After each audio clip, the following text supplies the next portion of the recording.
Hi everyone. जैसा कि मैंने इतने सारे कैंसर पर वीडियोस बनाए हैं और हेड एंड नेक कैंसर पे मेरा मेन फोकस होता है, लेकिन ये बहुत ही अलार्मिंग चीज़ है कि इंडिया में महिलाओं में ब्रेस्ट कैंसर मोस्ट कॉमन होता जा रहा है। पहले क्या होता था, पहले उसको ओल्ड एज की बीमारी बोलते थे, बट आज की डेट में बहुत ही यंग अनमैरिड फीमेल्स में भी ब्रेस्ट कैंसर डायग्नोज हो रहा है। तो ये बहुत ही अलार्मिंग है, इस पर डिस्कशन बनता है और एक बहुत ही अच्छे इस फील्ड के एक्सपर्ट के साथ ये डिस्कशन बनता है। तो इसीलिए आज मैंने हमारे इस यूट्यूब चैनल पर डॉक्टर अनुश्री बाटक को इनवाइट किया है, जो कि बहुत ही सीनियर, बहुत ही फेमस, रिनाउंड ब्रेस्ट सर्जन हैं और दिल्ली एनसीआर में प्रैक्टिस करती हैं। तो सबसे पहले तो मैं डॉक्टर अनुश्री को थैंक यू बोलूँगी कि उन्होंने अपना प्रेशियस टाइम हमें दिया और आज इस वीडियो में डिटेल में हम डॉक्टर अनुश्री से बात करेंगे। और आपके जितनी भी क्वेश्चंस और क्वेरीज हैं कमेंट में ज़रूर डालते रहना, ताकि फ्यूचर में मैं उनके साथ वीडियोस बनाती रहूं और आपके जितने भी क्वेश्चंस होंगे उन पर भी हम एक क्वेश्चन आंसर प्रिपेयर करेंगे। तो सबसे पहले तो डॉक्टर अनुश्री, मैं चाहती हूँ आप अपने बारे में थोड़ा सा इंट्रो दें। थैंक यू डॉक्टर रेखा। एक बहुत इम्पॉर्टेंट टॉपिक पे हम बात करने जा रहे हैं। मेरा नाम डॉक्टर अनुश्री वर्तक है। मैं एक ब्रेस्ट कैंसर सर्जन हूँ। मेरी कैंसर सर्जरी की training army hospital RNR Delhi से हुई और उस ट्रेनिंग के दौरान मैंने महसूस किया कि जो भारत का सबसे कॉमन कैंसर है ब्रेस्ट कैंसर महिलाओं में, भारत में हर 4 मिनट पे एक महिला को ब्रेस्ट कैंसर का डायग्नोसिस मिलता है। तो इस फील्ड में बहुत काम करने की ज़रूरत है, ये मैंने रियलाइज़ किया। महिलाओं को कहीं ना कहीं सब जगह पे सेकेंड क्लास सिटीजन्स की ट्रीटमेंट मिलती है। तो पूरी दुनिया तो हम नहीं बदल सकते, but we can make sure कि ऑन्कोलॉजी में उन्हें फर्स्ट क्लास ट्रीटमेंट मिले, उनको अपने इलाज में एम्पैथी मिले, इक्विटी मिले, एक्सेलेंस मिले। तो ये सोच के मैंने ब्रेस्ट कैंसर सर्जरी में और फर्दर स्पेशलाइजेशन किया, ऑन्कोप्लास्टिक ब्रेस्ट सर्जरी का ट्रेनिंग लिया, ब्रेस्ट रिकंस्ट्रक्शन सीखा और आज मैं इसी फील्ड में काम कर रही हूँ। ओके, डॉक्टर अनुश्री, आप थोड़ा सा बताएंगे कि ऑन्कोप्लास्टी और ब्रेस्ट रिकंस्ट्रक्शन क्या होता है, स्पेशली ऑन्कोप्लास्टी, क्योंकि ये वर्ड से सभी लोग अवेयर नहीं है। ब्रेस्ट कैंसर का ये मतलब नहीं है कि ब्रेस्ट निकाला जाए।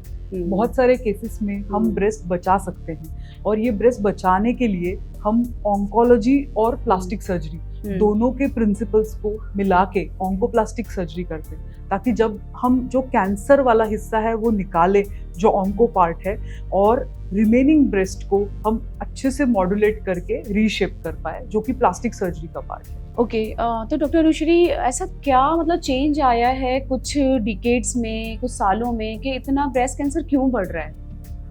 एक्चुअली इंडिया की बात करें तो पहले सर्वाइकल कैंसर नंबर 1 हुआ करता था। अब काफ़ी सालों से ब्रेस्ट कैंसर इंडिया का नंबर 1 कैंसर है।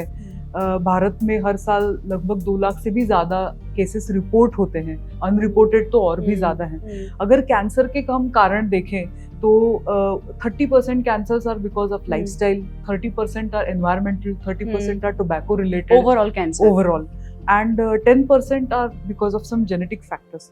तो अगर हम ब्रेस्ट कैंसर की बात करें तो मैं कहूँगी कि जो लाइफस्टाइल रिलेटेड 30% कैंसर है उसमें ब्रेस्ट कैंसर बहुत बड़ी मात्रा में बढ़ा है, बिकॉज कहीं ना कहीं हमारे लाइफस्टाइल का वेस्टर्नाइजेशन हुआ है। चाहे आप रिप्रोडक्टिव माइलस्टोन्स की बात कर लें, the age of having first child, number of children, the hormonal factors that we are exposed to, तो ये सारी चीजें बहुत बदली हैं। और अगर एनवायरमेंट की बात करें तो कहीं ना कहीं एयर पोल्यूशन का अब लिंक पाया गया है ब्रेस्ट कैंसर के साथ। Light at night, artificial light का एक्सपोजर, उसका लिंक पाया गया है।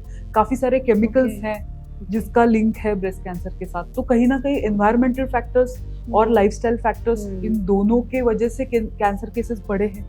दूसरा ये है कि जेनेटिक म्यूटेशंस से होने वाले कैंसर्स भी कहीं ना कहीं बढ़े हैं। तो ये 2-3 वजह है जिसके वजह से ब्रेस्ट कैंसर के केसेस बहुत बढ़े। तो जिस तरह से ब्रेस्ट कैंसर हमारी इंडिया में मोस्ट कॉमन कैंसर होता जा रहा है, हम फीमेल्स अपने आप को कैसे प्रोटेक्टेड रखें? मतलब चाहे एक चाइल्ड बियरिंग एज वाली फीमेल हो या ओल्ड एज हो या अनमैरिड हो, तो वो किस तरह से अपना ध्यान दे सकती है? ब्रेस्ट कैंसर कोई एक वजह से नहीं होता है। हम इसका 100% प्रिवेंशन का कोई तरीका अभी तक हमारे पास है नहीं। इससे जुड़े हुए कोई रिस्क फैक्टर्स हैं उन पे हम काम कर सकते हैं, पर वो भी हमें हमारी लाइफस्टाइल पे, हमारे एनवायरनमेंट पे, हमारे जेनेटिक फैक्टर्स पे, सारे ही फैक्टर्स पे काम करते रहना पड़ेगा। और प्रिवेंशन के साथ साथ हमें स्क्रीनिंग भी करना पड़ेगा, क्योंकि ये 100% प्रिवेंटेबल नहीं है।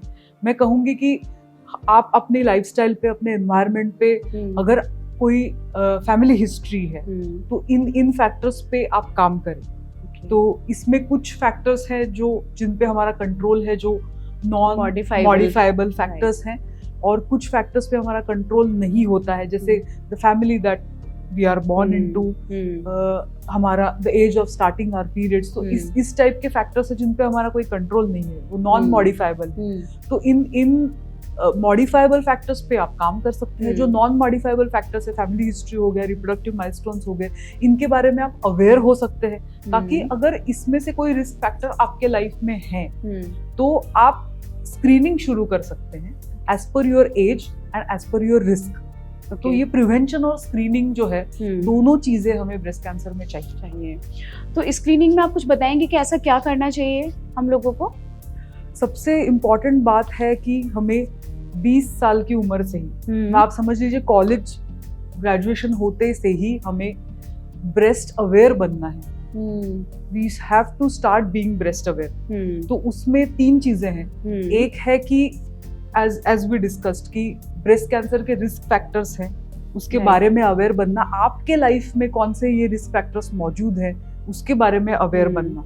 सेकेंड थिंग इज कि अपने ब्रेस्ट को स्क्रीन कैसे करना है। सो जब आप 20 साल के होते हो, आपने मंथली ब्रेस्ट सेल्फ एग्जामिनेशन शुरू करना है। एंड काफी अच्छे रील्स इस पे डॉक्टर रेखा ने भी रील डाला हुआ है कि what is the correct technique of doing breast self examination. मैंने भी अपने चैनल पे डाला हुआ है, प्लीज इसको देखिए जरूर। और and start doing breast self examination every month. जब आप 30 क्रॉस कर लेते हो तो वहां पे रोल आता है क्लिनिकल ब्रेस्ट एग्जामिनेशन का, यानी साल में एक बार ब्रेस्ट स्पेशलिस्ट से मिलके अपने स्तनों की जांच करवाना।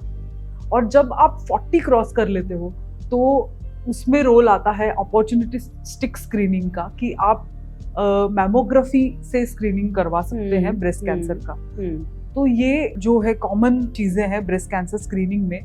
अब एक जो इसमें निग्लेक्टेड एरिया है वो ये है कि एट द एज ऑफ 40 50% यानी आधी औरतों के ब्रेस्ट 40 के बाद भी डेंस होते हैं। इसमें कहीं ना कहीं उनके जेनेटिक फैक्टर्स होते हैं, उनके हार्मोनल फैक्टर्स होते हैं, एथनिसिटी होती है। बट सिर्फ मैमोग्राफी करना काफी नहीं है, वो मैमोग्राफी की रिपोर्ट को ध्यान से पढ़ना और उसको ब्रेस्ट स्पेशलिस्ट से डिस्कस करना बहुत जरूरी है। क्योंकि अगर किसी के डेंस ब्रेस्ट है तो मैमोग्राफी उसमें बहुत सेंसिटिव नहीं होता है और हमें उसमें एडिशनल स्क्रीनिंग की जरूरत पड़ती है, जैसे अल्ट्रासाउंड हो गया। और कई बार कुछ हाई रिस्क फैक्टर्स होते हैं, कुछ फैमिली हिस्ट्री होती है, तो हमें उसमें MRI की भी जरूरत पड़ सकती है। जिनका फैमिली हिस्ट्री है या उनका life time risk breast cancer का ज्यादा है, उनमें हम 40 तक नहीं रुकते हैं। कई बार हम उनमें एट द एज ऑफ 25 ही शुरू कर देते हैं MRI से स्क्रीन करना, जिनकी फैमिली हिस्ट्री होती है या जो जेनेटिक म्यूटेशन कैरियर्स है। तो ये सारे मुद्दे हैं ब्रेस्ट कैंसर स्क्रीनिंग के बारे में, जिसके बारे में सबने अवेयर होना चाहिए।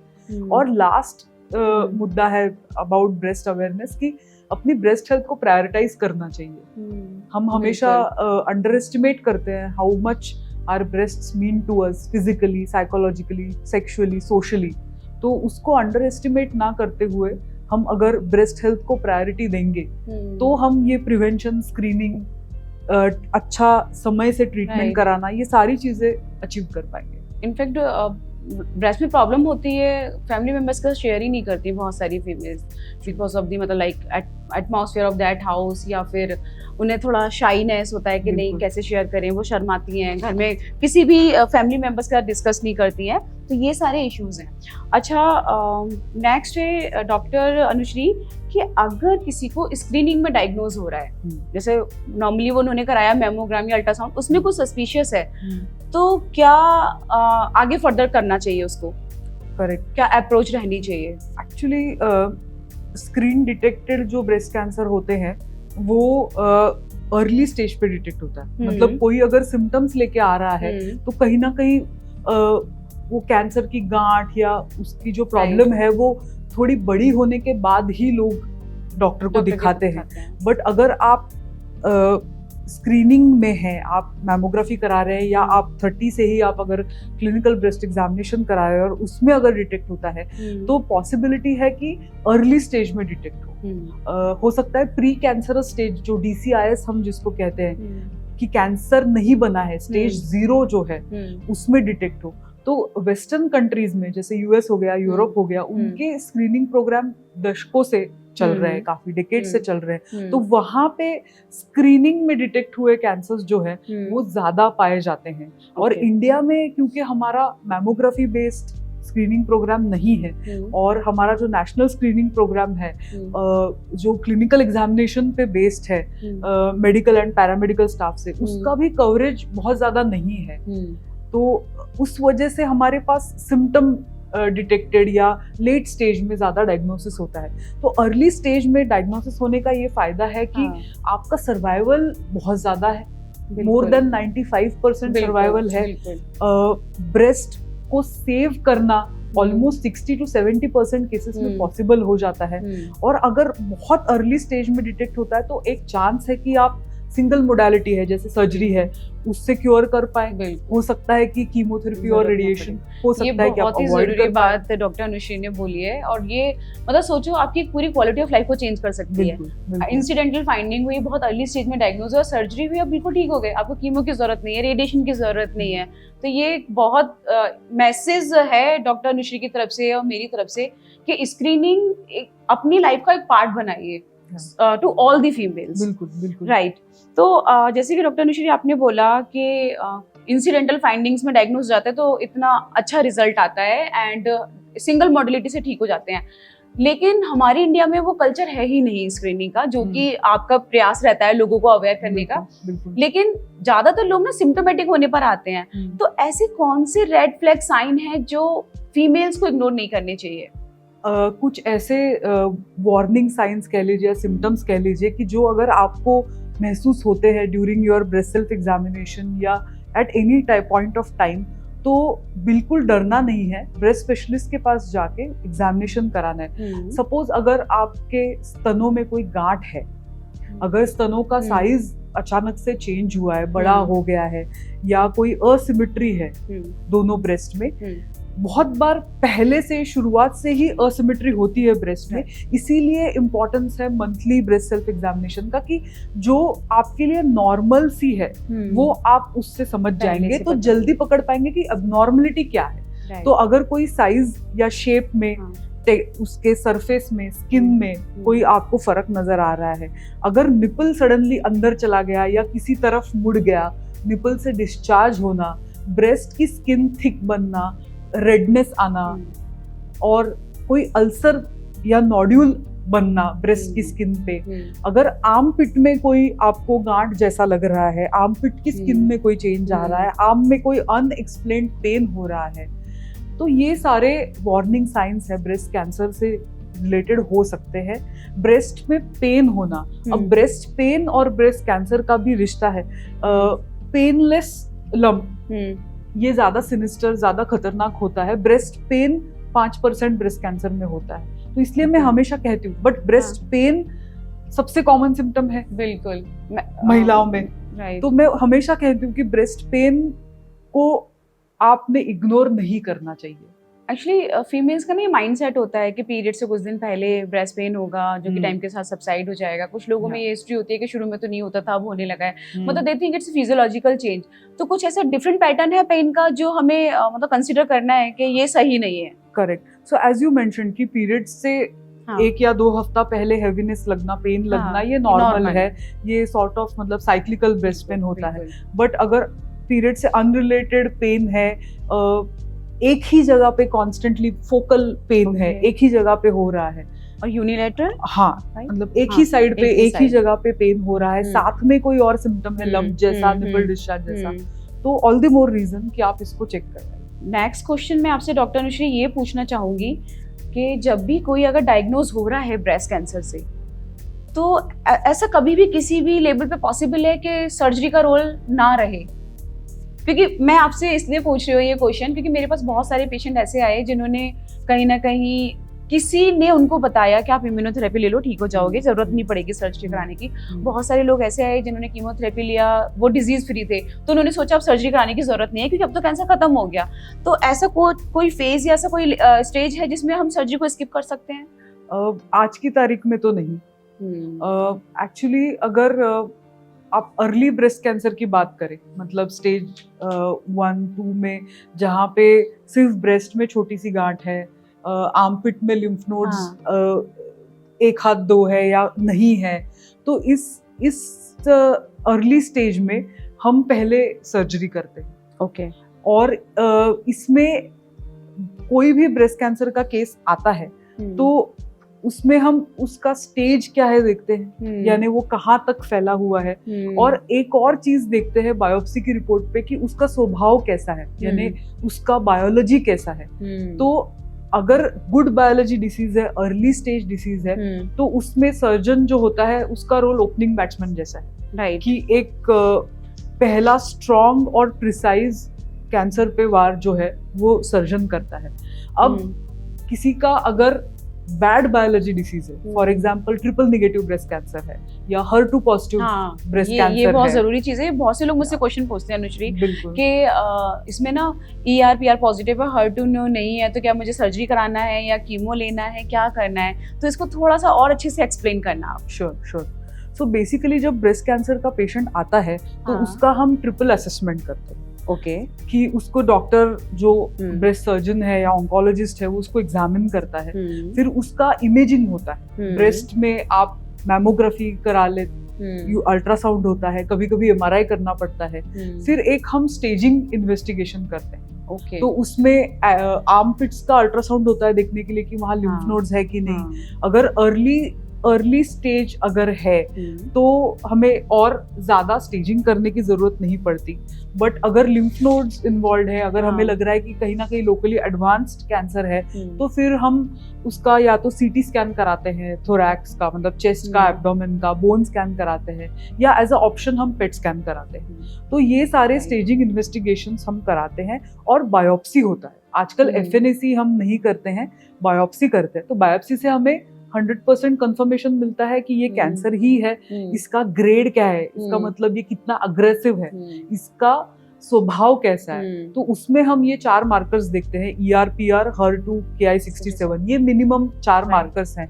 तो इससे हमें पता लगता है कि क्या ये हार्मोन पॉजिटिव है, क्या ये HER2 पॉजिटिव है जिसको HER2 एनरिच्ड कहते हैं, क्या ये ट्रिपल पॉजिटिव मतलब तीनों मार्कर पॉजिटिव है, और क्या ये ट्रिपल निगेटिव है जो कि सबसे अग्रेसिव वैरायटी है। ओके। तो ये जैसे ताश के 4 पत्ते होते हैं, वैसे ये 4 मेन टाइप हैं ब्रेस्ट कैंसर के, और ये डिक्टेट करते हैं स्टेज के साथ कि हमारा ट्रीटमेंट का सीक्वेंस क्या होगा। तो अगर आप ट्रीटमेंट की बात करें तो 3 प्रकार के ट्रीटमेंट हैं ब्रॉडली ब्रेस्ट कैंसर के। एक है सर्जरी, एक है सिस्टमिक थेरेपी, मतलब इसमें आप कीमोथेरेपी पकड़ लो, हार्मोन थेरेपी पकड़ लो, टारगेटेड थेरेपी, इम्यूनोथेरेपी, ये सब कुछ सिस्टमिक थेरेपी में आता है। और आपका रेडिएशन। सो सर्जरी और रेडिएशन जो है वो लोकल थेरेपी है, मतलब जहाँ पे कैंसर है वहाँ के रीजन में फोकस किए हुए लोको रीजनल थेरेपी है। और सिस्टमिक थेरेपी आप समझ लो कि खून में जाके हर सेल तक पहुंचने वाले थेरेपीज हैं। तो अब जो बायोलॉजी है और स्टेज है उस पे हम डिसाइड करते हैं कि ओपनिंग बैट्समैन कौन होगा। तो एज आई सेड कि अगर अर्ली ब्रेस्ट कैंसर है, गुड बायोलॉजी है, तो और हम सर्जरी जो करना चाहते हैं, फॉर एग्जांपल अगर हम ऑन्कोप्लास्टिक ब्रेस्ट कंजर्वेशन करना चाहते हैं और पेशेंट और उसका ट्यूमर फैक्टर सब कुछ ठीक है, तो वी डू सर्जरी फर्स्ट। और सर्जरी 60 to 70% सर्वाइवल देता है आज की तारीख में भी। It is cornerstone for survival. अगर हमें लगता है कि लोकली एडवांस्ड है या बैड बायोलॉजी है, तो उसमें उस बीमारी को फैलने से रोकना हमारा ज्यादा प्रायोरिटी बन जाता है। फिर उस केस में हम लोग पहले कीमोथेरेपी या पहले सिस्टमिक थेरेपी देते हैं। उसको हम कहते हैं कि न्यू एडजुवेंट कीमोथेरेपी, यानी सर्जरी से पहले कीमोथेरेपी देना, या किसी केस में हम न्यू एडजुवेंट हार्मोनल थेरेपी भी देते हैं जिसको NOHT कहते हैं, NAHT। सो इस पे स्टेज पे और बायोलॉजी पे ये सीक्वेंस डिसाइड होता है। ओके। अभी ना रिसेंटली मुझसे किसी ने क्वेश्चन पूछा था कि मैम ये बताइए HER2 पॉजिटिव होना ज़्यादा अच्छा है या निगेटिव होना ज़्यादा अच्छा है? इसमें आपका क्या ओपिनियन है? सो HER2 निगेटिव होना ज्यादा अच्छा है। हार्मोन पॉजिटिव मतलब अगर ये चारों टाइप्स की हम बात करें, जो मुझे लगता है कि आई थिंक क्योंकि HER2 पॉजिटिव अगर है तो we have treatment modality, right, but negative but वो ज्यादा एग्रेसिव होते हैं, उसमें डिस्टेंट मेटास्टेसिस ज्यादा होते हैं। तो being HER2 positive is both good and I would say अगर आप चारों टाइप्स को देखो, so you can classify them as good, bad and ugly, right. तो कहीं ना कहीं good is just being hormone positive, bad is being HER2 enriched या triple positive, okay, और ugly is triple negative.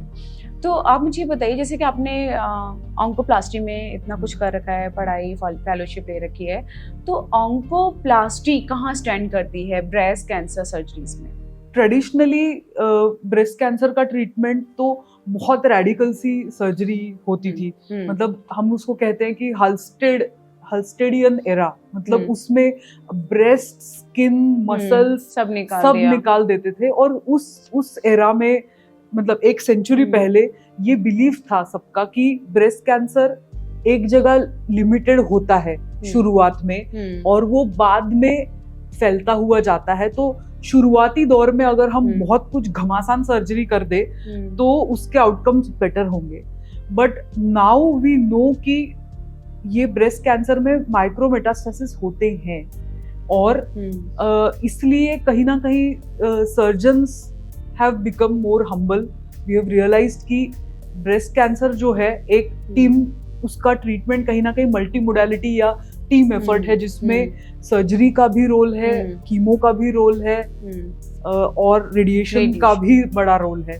सो आज के तारीख में ब्रेस्ट कैंसर का ट्रीटमेंट जो है वो एक सिंगल मोडालिटी ना रह के मल्टी मोडालिटी हो गया है, और वो मल्टी मोडालिटी की वजह से हम ब्रेस्ट कंजर्वेशन कर पाते हैं। फॉर एग्जाम्पल, पहले जमाने में अगर किसी को सेंट्रल मतलब निपल के पीछे अगर ट्यूमर होता था, या मल्टीफोकल मतलब मल्टीपल ब्रेस्ट कैंसर होता था ब्रेस्ट में, या लोकली एडवांस्ड ब्रेस्ट कैंसर होता था, या लार्ज ब्रेस्ट कैंसर होता था, तो हमें कंपल्सरीली मतलब ब्रेस्ट कहीं ना कहीं निकालना पड़ता था। बट आज की तारीख में हम उसको कीमोथेरेपी देके छोटा कर सकते हैं, और फिर बाद में हम ब्रेस्ट कंजर्वेशन कर सकते हैं। तो धीरे धीरे करके, आई वुड से फ्रॉम 1970 जब बाहर के देशों में ब्रेस्ट कंजर्वेशन के ट्रायल होने लगे, यूरोप में, यूएस में, तो 90s तक हमें पता लग गया कि ब्रेस्ट कंजर्व करना, यानी जितना कैंसर वाला हिस्सा है उसको क्लियर मार्जिन से निकालना और मैस्टेक्टोमी करना, यानी पूरा ब्रेस्ट निकालना, इसके आउटकम्स इक्वल हैं। तो जब आपको मतलब हम कहते हैं अगर आपको सेम सर्वाइवल मिल रहा है तो भाई क्यों ना ब्रेस्ट बचाया जाए। तो इस थॉट प्रोसेस से कहीं ना कहीं ब्रेस्ट कंजर्वेशन सर्जरी और ऑन्कोप्लास्टिक ब्रेस्ट सर्जरी का जन्म हुआ था। तो ब्रेस्ट कंजर्वेशन सर्जरी उस जमाने में ये होता था कि जिस क्वार्टर में, अगर आप ब्रेस्ट को क्लॉक के जैसे समझे, तो जिस क्वार्टर में गांठ है वो पूरा क्वाड्रेंट निकाल दे और उसको रेडिएशन दे दे। बट देन वी रियलाइज कि वहां पे कैविटी छोड़ने से या सीरोमा छोड़ने से, या अगर आप बहुत ज्यादा मोर देन 20% अगर आप निकाल रहे हैं तो उसका कॉस्मेटिक रिजल्ट खराब होते थे। और ऑन्कोप्लास्टिक सर्जरी में ये चीज डिफरेंट है कि आप कहीं भी सीरोमा कैविटी नहीं छोड़ते हो, आप ब्रेस्ट के टिश्यू को डिस्प्लेस करके, मतलब उसी बचे हुए ब्रेस्ट को रीशेप करते हो, या आप जहाँ पे हमारा एक्स्ट्रा फैट होता है, जैसे चेस्ट, लैटरल चेस्ट वाले यहाँ का या बैक में, वहां से आप टिश्यू लेके उसको रिप्लेस करते हो। सो ऑन्कोप्लास्टिक सर्जरी के ये दो मेन टाइप्स हैं कि वॉल्यूम डिस्प्लेसमेंट, यानी रीशेप करना उसी वॉल्यूम को ताकि कॉस्मेटिक आउटकम अच्छा हो, या कहीं और से पेशेंट के खुद के टिश्यू से उसको रिप्लेस करना। बट उसका अल्टीमेट ये है कि आप ब्रेस्ट कैंसर का क्योर भी कर रहे हैं and you are leaving a cosmetic breast to the patient.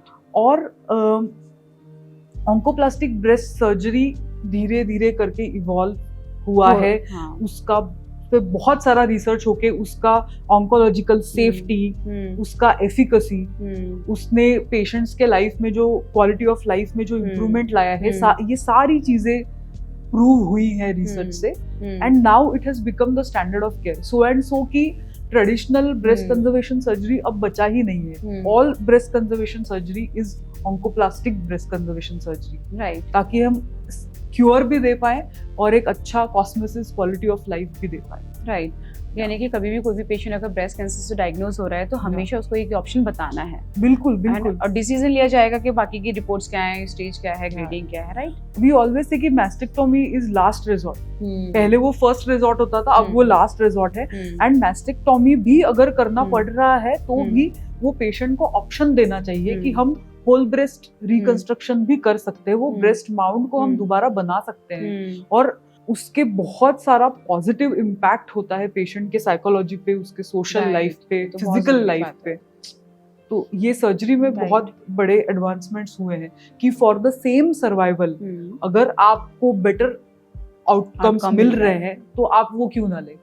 इसमें मुझे आपसे ये पूछना था कि ऑन्कोप्लास्टी हम सेम सिटिंग में करते हैं या कुछ पर्टिकुलर गैप के बाद करते हैं या सारा ट्रीटमेंट कंप्लीट होने के बाद करते हैं? सो ऑन्कोप्लास्टी जो होता है वो ब्रेस्ट कंजर्वेशन होता है, तो वो हम सेम सिटिंग में करते हैं। It is done in one गो। जो होल ब्रेस्ट रिकंस्ट्रक्शन होता है वो हम इमीडिएटली भी कर सकते हैं, या हम ट्रीटमेंट कंप्लीट होने के 6 महीने बाद, 1 साल बाद, जिसको हम डिलेड रिकंस्ट्रक्शन करते हैं, उसमें भी कर सकते हैं। लेकिन जो ऑन्कोप्लास्टिक ब्रेस्ट कंजर्वेशन सर्जरी है, it is in one go. तो यू मीन टू से कि breast reconstruction done after MRM? Breast reconstruction is after MRM और mastectomy, so that can be immediate कि आपने इमीडिएटली फ्लैप या implant use करके उसको reconstruct कर दिया। बट सपोज पेशेंट को रेडियोथेरेपी लेना है या पेशेंट उस टाइम पे रेडी नहीं है, तो हम लोग डिलेड ब्रेस्ट रिकंस्ट्रक्शन भी कर सकते हैं 6 महीने के बाद, 1 साल के बाद। यहाँ पे just for my knowledge I am asking this question क्योंकि मुझे भी बहुत सारी इन्फॉर्मेशन मिल रही है डॉक्टर अनुश्री से। तो जैसे कि जिनका ऑन्कोप्लास्टी वगैरह होता है, after the completion of the treatment उस जगह मतलब लाइक उसका फॉलोअप कैसे करना चाहिए? क्या वो फर्दर इन्वेस्टिगेशन एडवाइस होती है, लाइक जैसे कि हम बीसीएस वाले केसेस में एमआरएम एडवाइस करते हैं, मतलब कुछ ऐसा है कि हमें लोकल रिलैप्स देखने के लिए कुछ इन्वेस्टिगेशन एडवाइस करनी चाहिए फ्यूचर में? सो एक बार अगर आपने मैस्टेक्टोमी किया है और आपने रिकंस्ट्रक्शन नहीं किया है, तो हम उसको क्लिनिकल एग्जामिनेशन करते हैं। सिर्फ जो उसके फ्लैप्स हैं मैस्टेक्टोमी के, उसको हम क्लिनिकल एग्जामिनेशन से देखते हैं। बट जब हम ऑन्कोप्लास्टिक ब्रेस्ट कंजर्वेशन करते हैं तो उसके फॉलोअप में हम मैमोग्राफी कराते हैं, जैसे हम रूटीनली ब्रेस्ट कंजर्वेशन में कराते हैं, तो उसका surveillance is the same. Okay, great. So basically मैं ये जानना चाह रही थी कि फीमेल को जब भी वो आती हैं हॉस्पिटल में, तो मतलब उनको ना साइकोलॉजिकल सपोर्ट देने के लिए आप उन्हें क्या मैसेज देना चाहते हो? जैसे कि ट्रीटमेंट उनका पूरा हो गया, जैसे कि आपने देखा होगा आपके पास इतने सारी फीमेल पेशेंट ही आती हैं, वो कितना डिप्रेस होती हैं, तो आप ऐसे में क्या मैसेज देना चाहोगे उन्हें जब भी कोई ब्रेस्ट कैंसर से डायग्नोज हो रहा है? जब कोई नया ब्रेस्ट कैंसर का पेशेंट आता है, ओवर द इयर्स हमने एक पेशेंट्स की एक कम्युनिटी बिल्ड की है जो पेशेंट सपोर्ट ग्रुप है। तो I am very proud of them कि जो लोग एक्चुअली अपना ट्रीटमेंट कंप्लीट कर चुके हैं, they are 5 years post treatment, 10 years post treatment, तो वो पूरा community is ready to welcome them. तो कोई पेशेंट आता है तो मैं उनकी बात कराती हूँ, जो सर्वाइवर्स है उनसे, तो वो आई फील कि कहीं ना कहीं इवन मेरे से भी ज्यादा अच्छी तरीके से उनको रीअश्योर कर पाते हैं। बिकॉज आपको पता है कि आजकल यंग ब्रेस्ट कैंसर पेशेंट्स बहुत ज्यादा हैं, 30s में, 40s में, एंड रेगुलरली मतलब मेरे क्लिनिक में वो आते हैं, I have to break the news of cancer diagnosis to them, and I can see it in their eyes कि उसको सिर्फ अपने बच्चे दिख रहे होते हैं। दे हैव स्मॉल किड्स, या उनका फैमिली कंप्लीट नहीं होता है। The moment they hear breast cancer, they think about their children, will I survive to get that, see that child, कि उसका पढ़ाई खत्म हो, उसका शादी देखूंगी कि नहीं। उनको लगता है कि अब कीमो की जरूरत होगी तो मेरे बाल चले जाएंगे, और मेरी सोशल लाइफ का क्या होगा, मेरी मैरिटल लाइफ का क्या होगा, ये सारी चीजें। तो मैं तो एज अ डॉक्टर उनसे बात करती हूँ, बट आई फील कि अगर आप ब्रेस्ट कैंसर पेशेंट है तो definitely you should be part of a patient support group, कि जिसमें क्योंकि आप जब उस चीज को फेस कर रहे होते हो तो आप इस साइड खड़े हो और आपको लगता है कि ये एक अंधेरा टनल है, बट जब आप उस साइड के लोगों से बात करोगे कि जो इस टनल से गुजर के अपनी लाइफ में, अपनी नॉर्मल जिंदगी में, अपनी खुशी में वापस चले गए हैं, तो वो वहां से एक अगर दोस्ती का, सपोर्ट का हाथ आपको बढ़ाएंगे तो बहुत ज्यादा मैटर करता है आपकी पॉजिटिविटी, आपका कॉन्फिडेंस में। कई बार ऐसे होता है कि मैं देखती हूँ कि जो नए पेशेंट जिन्होंने जस्ट कीमोथेरेपी शुरू किया है, ग्रुप पे मैसेज करते हैं कि अब मेरे बाल जाने लगे हैं, I am not feeling good. तो जो पेशेंट सर्वाइवर है, जो इससे गुजर चुके हैं 5 साल पहले, वो उनको काफी हौसला दिलाते हैं कि डोंट वरी दीदी, बाल आ जाएंगे, मेरे साथ भी हुआ था, यू टेक दीज प्रिकॉशंस, आप ऐसे करना, आप ये प्रिकॉशंस लेना। तो वो देख के मुझे बहुत खुशी होती है। और इनफैक्ट मतलब आई फील कि ये सोशल मीडिया और व्हाट्सएप और ये एक बड़ा उपलब्धि है, जैसे लोग आपसे जुड़े हुए हैं थ्रू योर यूट्यूब चैनल। नहीं, मैं तो सच बताऊं, मुझे यूट्यूब चैनल पे लोग ना मेरे से इतनी बातें नहीं करते, वो आपस में बातें करते हैं। भाई अब तो कैसा है, अब तेरा क्या चल रहा है, तेरा सर्वाइवल कैसा है, बहुत अच्छी अच्छी बातें करते हैं। फील गुड कि कहीं ना कहीं उनको एक दूसरे से सपोर्ट मिलता है कि अच्छा कहाँ ट्रीटमेंट ले रहे हो, क्या ले रहे हो, क्या क्या हुआ था, ये आपके साथ भी हुआ था। तो रियली मतलब ये बहुत अच्छी चीज है, क्योंकि जितना हम एक्सप्लेन करते हैं ना, उससे ज्यादा कहीं अच्छा एक सपोर्ट एक पेशेंट को एक पेशेंट से मिलता है। सिर्फ एक मैं सबसे कहना चाहूंगी कि कभी भी अपना बीमारी को और अपने ट्रीटमेंट को किसी और पेशेंट के बीमारी और ट्रीटमेंट से कंपेयर मत करिएगा, क्योंकि नाउ वी हैव अंडरस्टूड कि एक इंसान को अगर अपने एक शरीर में भी 2 कैंसर हो जाए तो वो 2 कैंसर भी आपस में मैच नहीं करते हैं। तो दूसरे इंसान के कैंसर और उसके ट्रीटमेंट का एक्सपीरियंस आपसे मैच नहीं होगा। आपको उससे जो आपको इमोशनल चीजों में गाइडेंस लेना है कि उस डायग्नोसिस का, उस ट्रीटमेंट का जो इमोशनल इम्पैक्ट पड़ा, जो कि उसने अपने बच्चों को कैसे बताया, उसने अपने परिवार को कैसे हैंडल किया, उसने लॉजिस्टिकल चीजें जो होती है ट्रीटमेंट से रिलेटेड उसको कैसे हैंडल किया, उसने अपनी पॉजिटिविटी को कैसे मेंटेन रखा। तो इन सारी चीजों के बारे में चर्चा करनी चाहिए। ट्रीटमेंट और जो चीज है वो कंपेयर नहीं करना चाहिए। बिल्कुल नहीं, ये तो मैं हमेशा ही बोलती हूँ, सेम डायग्नोसिस, सेम स्टेजिंग भी सेम रेस्पॉन्ड नहीं कर सकती है। तो कभी भी ना रेस्पॉन्स के लिए मत कंपेयर करो, बाकी चीजों भी आप एक दूसरे को सपोर्ट करो, डिस्कस करो। I think there are so many things to discuss with you doctor Anushri, but ये वीडियो आई थिंक हमारा ऑलरेडी टू लॉन्ग है। मैं डॉक्टर अनुश्री के साथ और भी फ्यूचर में बहुत सारी वीडियोज बनाने का प्लान कर रही हूँ, एंड आई थिंक इस वीडियो को यहीं एंड करते हैं। एंड अगर आपके कोई भी क्वेश्चन होंगे डॉक्टर अनुश्री के लिए, आप कमेंट करना, मैं डायरेक्टली उनसे डिस्कस करके आपको रिप्लाई दूंगी, या हम उसका क्वेश्चन एंड आंसर उनके साथ प्लान करेंगे। तो मुझे जेनेटिक्स पे आपसे बात करनी है, किसी की फैमिली हिस्ट्री उससे बात करनी है, तो उसका हम नेक्स्ट वीडियो में डिस्कस करते हैं। बस आपकी तरफ से वीडियो एंड करते करते एक प्रिवेंटिव टिप्स दे दीजिए सारी फीमेल्स को। मैं सबसे यही कहना चाहती हूँ कि ब्रेस्ट कैंसर से डरने की जरूरत नहीं है। ब्रेस्ट कैंसर इज क्यूरेबल, और इवन आजकल तो इतना एडवांसमेंट्स हो गए कि लास्ट स्टेज में भी किसी को डिटेक्ट हो जाए तो भी it is treatable. Right. So breast cancer entirely preventable नहीं है। कुछ चीजें हैं जो आप कर सकते हैं, जैसे अच्छा डाइट रखना, प्लांट बेस्ड फूड्स खाना, अपनी विटामिन की डेफिशिएंसी करेक्ट करना, 150 मिनट्स पर वीक फिजिकल एक्टिविटी करना।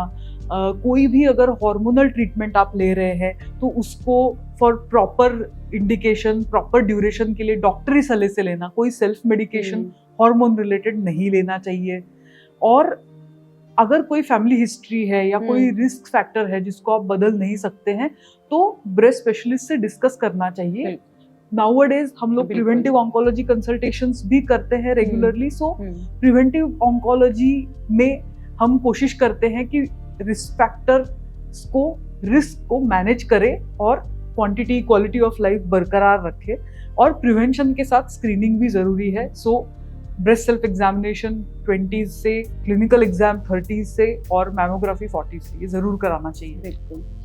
इस वीडियो के एंड में मैं ये बताना चाहूँगी कि ऑलरेडी मैंने ब्रेस्ट कैंसर से रिलेटेड बहुत सारे वीडियोस बनाए हैं कि आपको ब्रेस्ट सेल्फ एग्जामिनेशन कैसे करना है, कीमो कितनी लगती है, डाइट का कैसे ध्यान रखना है। सारे ब्रेस्ट कैंसर से मेरा रिक्वेस्ट है कि वो देखें और ज़्यादा से ज़्यादा लोगों को शेयर करें। और ब्रेस्ट सेल्फ एग्जामिनेशन जो भी फीमेल इस वीडियो को देख रही है, not even a female, male भी अगर देख रहे हैं, तो अपनी घर की फीमेल्स को प्रोटेक्शन देने के लिए, उन्हें एक अच्छी इन्फॉर्मेशन देने के लिए ब्रेस्ट सेल्फ एग्जामिनेशन वाला वीडियो जरूर दिखाएं। Thank you so much for watching this video. Please like, comment and share with others. And don't forget to subscribe my channel. Thank you, Dr. Anushri. Thank you, Dr. Rekha.